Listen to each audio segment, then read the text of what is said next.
Plus de transparence, c'est ce que le collectif An Malagas réclame au Fonds monétaire international dans un communiqué publié aujourd'hui. Une révision à la baisse des crédits alloués aux différents ministères est en cours dans le cadre de l'élaboration de la LFR 2024. Une note qui a suscité des interrogations chez les politiciens qui se posent des questions sur l'utilisation des finances publiques compte tenu du contexte qui prévaut. Dans l'actualité internationale, en Italie, des centaines de manifestants sont rassemblés dans les rues de Turin avant la réunion des ministres du G7 sur le climat et l'environnement.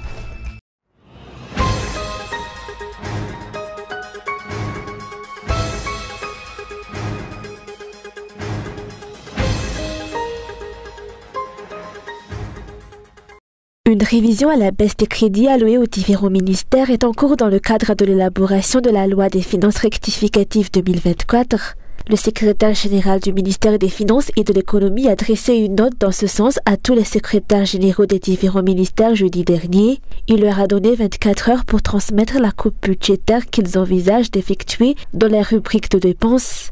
Cette note a suscité des interrogations chez les politiciens qui se posent des questions sur l'utilisation des finances publiques compte tenu du contexte qui prévaut.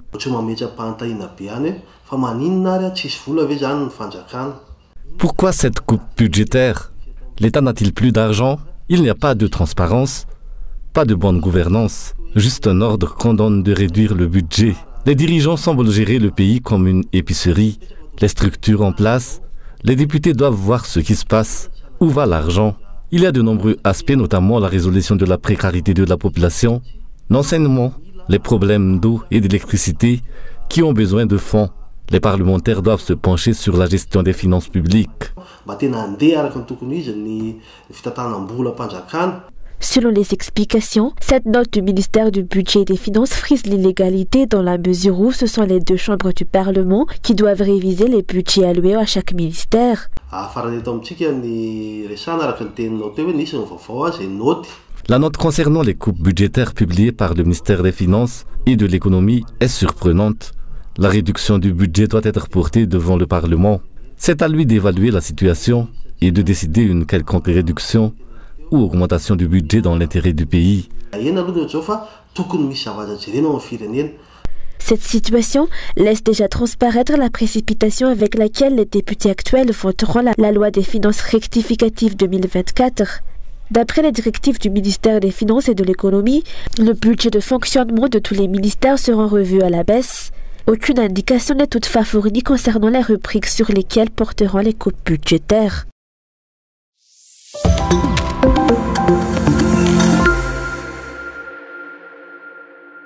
Plus de transparence, c'est ce que le collectif An Malagas réclame au FMI, le Fonds monétaire international.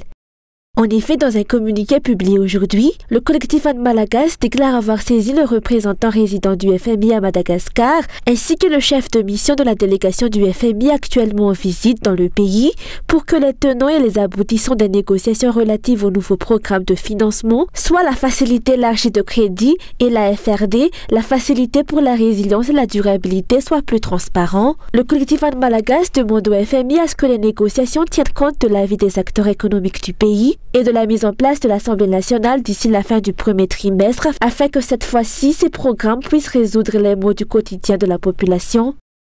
Ces crédits doivent ainsi être inscrits dans la prochaine loi des finances rectificatives conformément aux articles 87 et 90 de la Constitution. Pour le collectif An Malagas, la coopération entre Madagascar et le FMI n'a jusqu'à présent pas été à la hauteur des défis du développement et cette nouvelle approche devrait permettre d'asseoir les bases d'une meilleure gouvernance.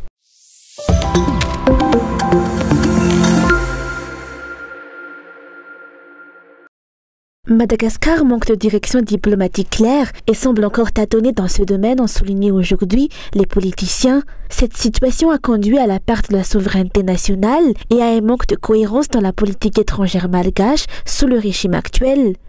Le directeur de cabinet de la présidence de la République sous le régime de feu l'amiral Didier Ratsiraka exprime des préoccupations quant à la prise en charge par l'État marocain de l'installation de l'ambassade de Madagascar à Rabat, qui inclut tous les frais jusqu'à son équipement.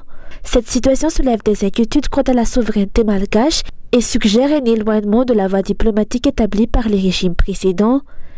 La souveraineté nationale est compromise en raison du manque flagrant d'une vision claire de la part des dirigeants. Ny tradition diplomatique asika tamin'ny andron'ny Philbert Sranana.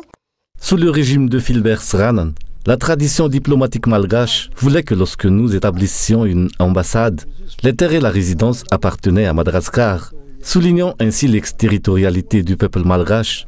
Cependant, le dernier Conseil des ministres a révélé que cette fois-ci, le Maroc prendra en charge tous les frais d'installation de l'ambassade. Cette décision va à l'encontre de notre tradition diplomatique, car nous devrions être souverains sur notre territoire. Le Maroc, cherchant à étendre son influence financière à travers l'Afrique, est indifférent quant à avoir une ambassade ici ou une ambassade malgache là-bas. Leur politique de conquête financière en Afrique les incitera toujours à agir dans ce sens.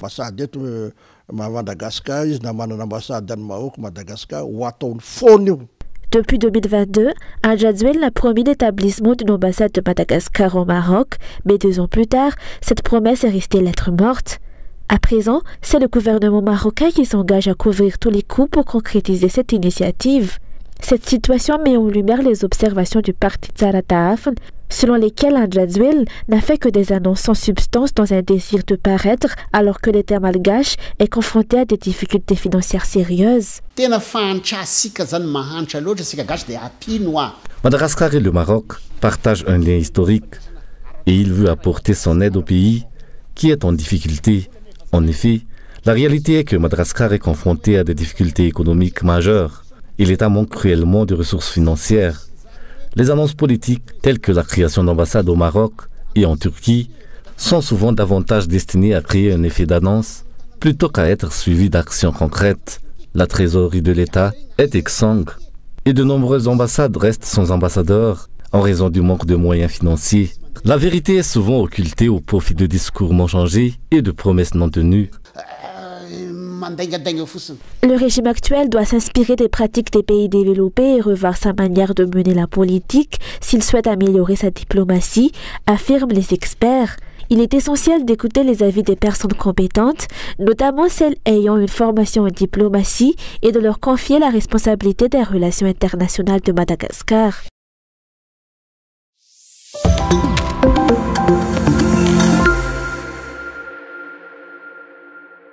Il est impératif de trouver des solutions afin d'éviter que les entreprises privées ne succombent aux exigences fiscales excessives du gouvernement, a déclaré le président du groupement des entreprises de Madagascar. Il est inacceptable que les entreprises et les opérateurs malgaches soient soumis à une collecte excessive d'impôts. Par conséquent, il est crucial de rechercher un compromis, comme l'ont souligné aujourd'hui les membres du CHEM lors de leur rencontre avec la Direction générale des impôts.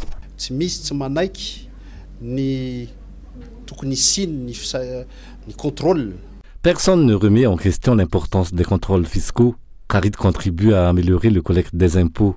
De même, personne ne conteste la nécessité des harcèlements fiscaux, mais il est crucial de préserver les entreprises privées. Il est essentiel de veiller à ce que les intérêts en jeu ne se neutralisent pas mutuellement. La Direction générale des impôts doit remplir son rôle dans la collecte des impôts, tout en veillant à ce que les entreprises privées ne soient pas étouffées et ne périssent pas.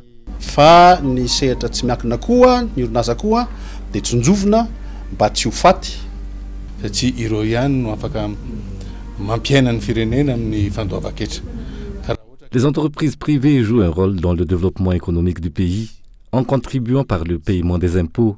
Toutefois, si certaines mesures semblent désavantager ce secteur privé, cela mérite d'être discuté. Plusieurs points ont été abordés lors des discussions, notamment le recouvrement forcé lié à la caution bancaire, ainsi que les procédures de contrôle fiscal qui sont menées de manière transparente. Il est important de souligner que le contrôle fiscal vise à assurer l'équité entre tous les opérateurs fiscaux, sans nécessairement signifier des paiements pour les entreprises concernées. Ni tsirairay ni mpandrara tsirairay ni lalàna mahakasika ny hetra mba hitovy. Le président du groupement des entreprises de Madagascar a souligné que personne ne conteste la demande fiscale du gouvernement en soi. Ce qui est remis en question, c'est la manière dont ces impôts sont perçus et le format d'abus ressenti, ce qui suscite un appel à renforcer les dialogues à ce sujet. L'objectif est de recueillir davantage d'informations de la part de la Direction générale des impôts concernant leur processus de définition des impôts pour chaque entreprise. Ces informations seront ensuite transmises aux entreprises afin de garantir une meilleure compréhension et une application plus équitable des obligations fiscales. Les discussions d'aujourd'hui s'inscrivent dans la continuité des échanges initiés par les deux parties le 3 avril dernier.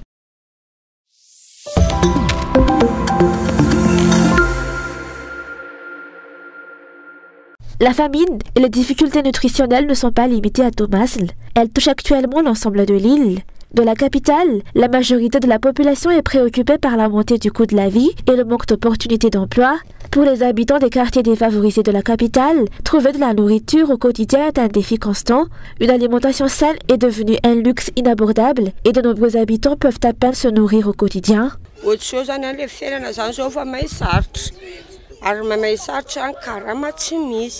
La vie est difficile en ce moment, mais le travail se fait rare, ce qui rend la survie encore plus difficile. Pour ma part, je transporte de l'eau pour subvenir aux besoins de mon enfant.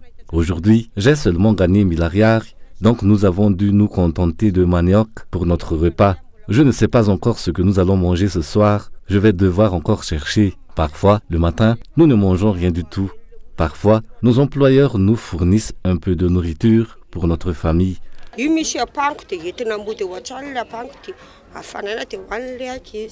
Une disparité dans les taux de malnutrition en Afrique a été mise en évidence lors de la conférence régionale de la FAO pour l'Afrique. Si le taux est inférieur à 2,5% en Algérie, il atteint 51% à Madagascar, selon les données présentées lors de cet événement. De plus, Madagascar se classe au premier rang en termes de malnutrition sévère en Afrique. Comme l'illustre le graphique présenté, au fil des années, le pays a également régressé en matière de sécurité alimentaire. Alors que le taux de malnutrition sévère était de 38% entre 2013 et 2015, il a désormais dépassé la moitié de la population malgache. Cette réalité se reflète dans la situation actuelle dans la capitale et les cas des habitants affamés qui ont été réduits ou endommagés et pourris à Thomasl récemment signalés. Cette situation démontre clairement les compétences des dirigeants et l'absence d'une politique cohérente de lutte contre la sécurité alimentaire. Malgré la vaste étendue de terres productives à Madagascar et le nombre important de jeunes capables de travailler, le régime Radziwill a choisi d'importer du riz de l'étranger. Cette décision favorise les économies indiennes et pakistanaises au détriment de l'économie malgache et de sa population et a engendré par la même occasion l'effondrement économique du pays.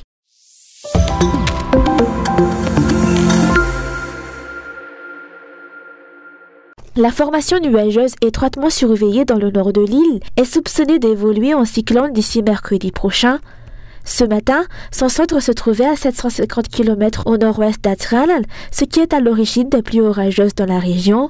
Selon le centre de prévision météorologique, la probabilité que ce cyclone entre en terre malgache reste jusqu'à présent faible.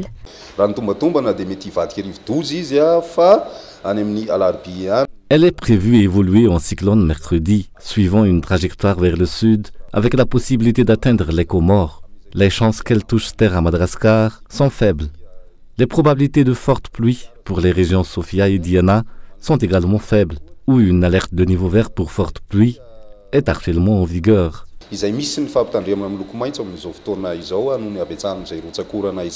L'Alizé ou le vent soufflant du sud-est gagne actuellement en intensité et entraîne de fortes précipitations sur la côte centrale-est et le nord-est de l'île.